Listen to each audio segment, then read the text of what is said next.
Descobrir a verdade sobre minha esposa. Passamos 2 anos juntos na faculdade e nos casamos no outono, depois de nos formarmos. Passei 2 anos explorando nosso relacionamento e finalmente me acalmei e estava pronto para constituir família. Ela abandonou o controle da natalidade e sua libido disparou, mas demorou 3 anos para engravidarmos, mas finalmente conseguimos uma linda menina. Depois de alguns meses, minha esposa voltou a tomar anticoncepcional e passou por momentos difíceis. Seu médico trocou seus remédios várias vezes, mas ela teve efeitos colaterais graves com cada um deles.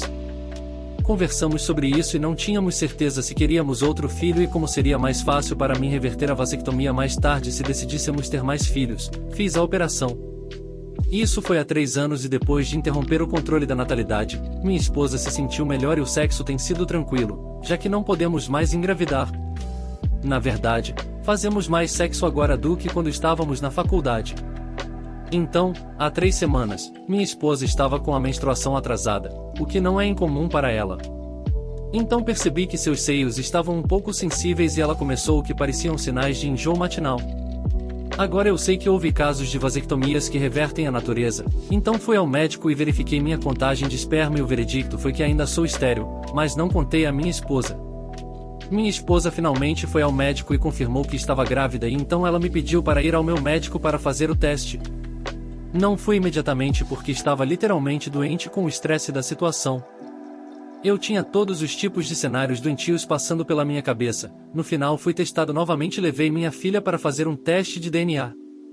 Recebi os 2 resultados dos testes hoje e fiquei gravemente doente depois de lê-los. Sim, sou estéril e não, minha filha não é minha. Quando minha esposa chegou em casa eu mostrei meu teste para ela e ela negou qualquer ato errado e disse que havia um problema com o teste e eu mostrei a ela o teste da semana passada e ela começou a chorar. Finalmente consegui descobrir com quem ela dormiu e que isso só aconteceu uma vez e a camisinha deve ter falhado. Fiz com que ela me contasse a história 3 vezes e em todas elas perguntei se isso era toda a verdade e se havia mais alguma coisa que ela precisava me contar, porque outra mentira significaria que estávamos acabados. Ela disse que foi a única vez e que nunca tinha feito nada parecido antes. Eu disse a ela o quanto isso me magoou e perguntei como ela poderia fazer isso com nossa família e se valeu a pena. Perguntei se ela queria o divórcio e ela me implorou para que a perdoasse e deixasse isso para trás. Eu disse que não poderia criar o filho de outra pessoa e perguntei se ela estaria disposta a interromper a gravidez para ficarmos juntos. Ela chorou o resto da noite, mas quando fomos para a cama ela disse que faria o que fosse necessário para salvar nosso casamento. Nunca mencionei o teste de DNA. Entrarei em contato com um advogado na próxima semana para ver quais são minhas opções se eu tiver que pagar pensão alimentícia para nosso primeiro filho. Se ela tivesse confessado tudo sobre o pai do nosso primeiro filho, eu poderia ter engolido meu orgulho e tentado me esforçar para perdoá-la, mas ela achava que estava tudo bem e não precisava confessar mais nada, sem dizer o que vou fazer. Nunca se sabe. Atualização do advogado. Minha advogada é incrível, ela me fez trazer um monte de papelada, extratos bancários e meus resultados médicos e de DNA e me fez contar a ela minha história. A assistente dela sentou-se conosco e fez anotações enquanto meu advogado examinava meus documentos. Depois que terminei, ela fez algumas perguntas e explicou minhas opções. Vivo em um estado de culpa que é bom e ruim. Bom porque nos dá vantagem, ruim porque leva mais tempo e é muito mais caro. No caso do primeiro filho, se minha esposa concordar em assinar os papéis, minha responsabilidade pela pensão alimentícia será uma solução fácil. Se ela não concordar, um teste de DNA ordenado pelo tribunal e uma sentença do tribunal poderão me remover sem meu consentimento. Consentimento da esposa. De qualquer forma, provavelmente não terei que pagar pensão alimentícia, uma forma é apenas mais cara que a outra. Como minha esposa tem um bom emprego e ganha perto do que eu ganho, ela não achou que o juiz lhe concederia qualquer pensão alimentícia. E tudo isso, além da divisão de propriedades e outras coisas, pode ser negociado antes que um juiz se envolva. A má notícia era devido aos feriados, eles não poderiam ter os papéis prontos antes do Natal, mas definitivamente o fariam antes do final do ano. Ela me aconselhou a não dizer nada até que ela fosse atendida. Ela me deu uma lista de coisas para fazer antes e depois do Natal, antes de servirem minha esposa. Uma coisa que eles apontaram foi que, como estávamos ativamente tentando ter um filho, havia a possibilidade de minha esposa não saber que o filho não era meu. Minha esposa tem consulta com seu obstetra amanhã. TL, em doutor depois de fazer vasectomia após nosso primeiro filho, minha esposa engravidou 4 anos depois. Vou fazer o teste para ter certeza de que ainda sou estéril, eu sou, e não o pai, então decido testar nossa filha, a não a minha. Tive que esperar até depois do Natal para que ela fosse servida. Então conheci minha irmã na minha casa e começamos a mudar minhas coisas para a casa dela enquanto o divórcio acontecia, ou pelo menos até meu STBXW ir embora e eu tomar posse da casa. Levamos 4 carros cheios para a casa dela e voltamos para pegar o resto. Minha irmã achou importante que ela estivesse presente para apoiá-la e como testemunha. Também mudei a câmera da babá para a sala para que ela pudesse gravar tudo na nuvem. Por volta das 10h45, recebi uma mensagem da advogada dizendo que ela havia sido notificada. Mandei um e-mail para ela dizendo que estarei em casa quando ela estiver pronta para conversar. Alguns minutos depois, recebi uma mensagem de minha esposa dizendo: "Por quê? Blá, blá, blá." Então, fiquei ressentido com a primeira mensagem e esperei que ela chegasse em casa.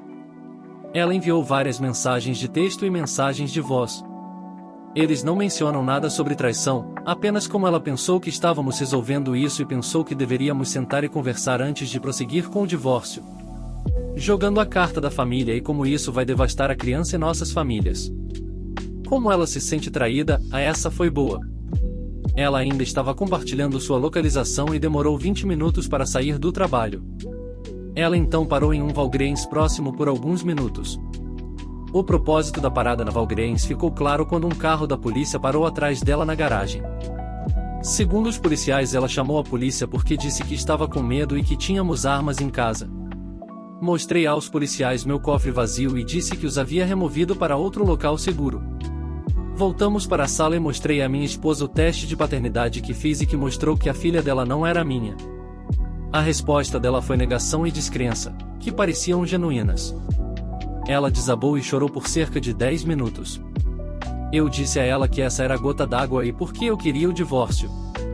Mais ou menos nessa época, os policiais me lembraram de ser civilizado e saíram depois que eu lhes disse que iria embora em breve para ficar na casa da minha irmã. Quando perguntei quem era o pai da criança, ela alegou que não sabia. Perguntei se havia tantos caras com quem ela estava dormindo ou se ela simplesmente não sabia o nome dele. Perguntei quantas vezes ela me traiu entre as gestações. Ao que ela disse que eram apenas os 2.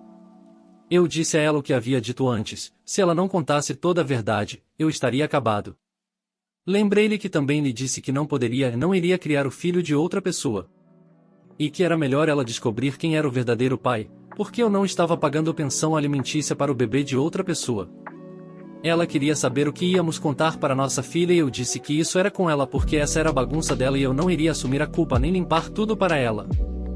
Redigi alguns e-mails na semana passada, um para nossos amigos e familiares com cópias de todos os resultados dos testes e motivos pelos quais eu estava pedindo o divórcio, outro para minha esposa com cópias dos mesmos testes junto com o que eu sabia e coisas que eu havia contado a ela anteriormente.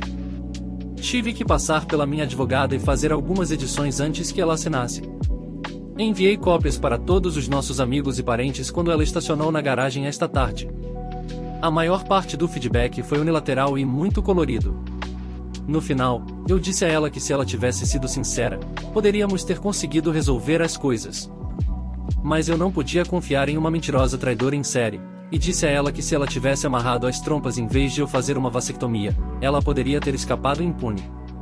Eu disse a ela que ela precisava de um advogado para que pudéssemos seguir em frente e começar a nos curar.